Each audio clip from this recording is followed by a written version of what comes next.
In this lesson, we'll learn to employ the 9A4172 Vikhr anti-tank missile. We'll also be using the Mercury night vision pod. Like the previous missiles we discussed, the Vikhr requires laser guidance during the entire time of missile flight. The Vikhr has a range of up to 8 kilometers and can be used against both ground and slow-moving air targets with low crossing speeds. The missile is fitted with a 2-stage high-explosive anti-tank warhead, and it's your primary anti-tank weapon. Each APU-8 station holds 8 missiles. With Vikhrs loaded on both wings, you have a total of 16 anti-tank missiles at your disposal. You can turn on cockpit lighting by pressing L. Press the spacebar to continue. Let's get started by first entering air-to-ground mode by pressing 7. Now, let's turn on the Schwall sensor by pressing O. Good. As you probably noticed, it's a bit dark outside, and the Schwall sensor is not much use at night. It's a daylight system only. For night missions, we have the Mercury low light level television pod on the center station. This will project night vision imagery on the Schwall display. Turn the Mercury pod on by pressing right control and O.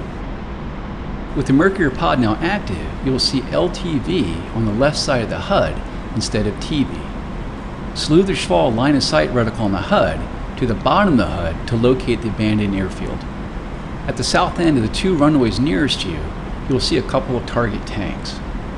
Targets like tanks will appear as white on the Mercury supplied video. Locate one of the tanks and lock it up by pressing Enter.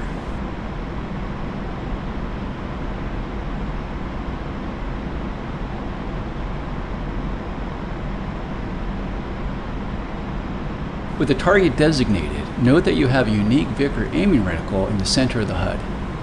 Along the outer circumference of the reticle is a range indication that will unwind as range to the designated target decreases. In the bottom right corner of the HUD is a 9A4172 weapon indication for the Vikhr. When you're ready to start the attack, press the spacebar to unpause the lesson. As with the previous laser-guided missiles we discussed, you'll need to activate the laser by pressing right shift and O. Do this now. Good. Fly the aircraft to place the Vikhr aiming reticle over the Schwall reticle on the HUD. This must be done to allow the missile to capture and ride the laser beam to the target. Remember that you will need to keep the target locked on the Schwall and the laser on during the entire time of missile flight. Press and hold the spacebar to launch the missile when you see the launch authorization cue.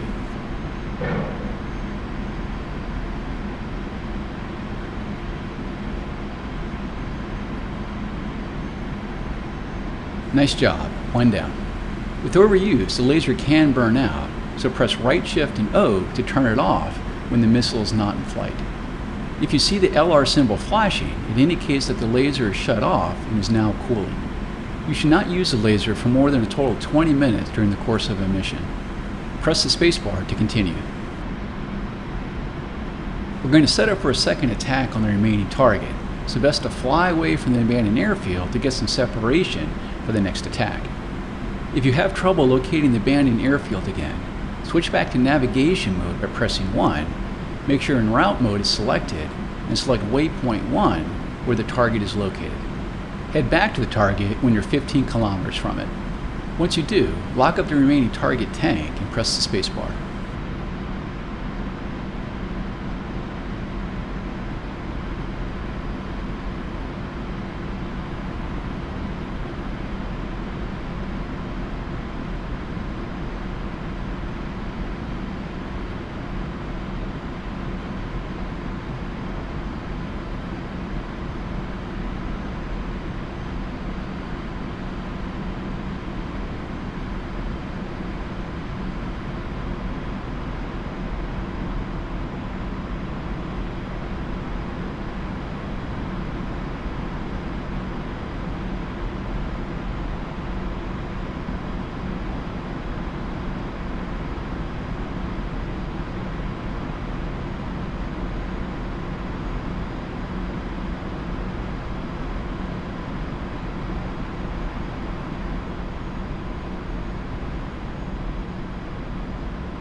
Depending on where the Vikhr hits the target, a single missile may not be able to destroy it.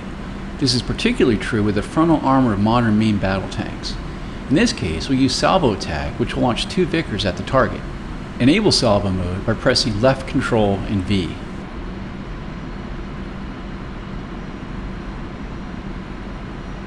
When you receive the launch authorization, turn on the laser by pressing left Shift and O, and press and hold the spacebar until both missiles have launched. Nice job! Both targets are now destroyed, and you can exit the lesson by pressing the escape key.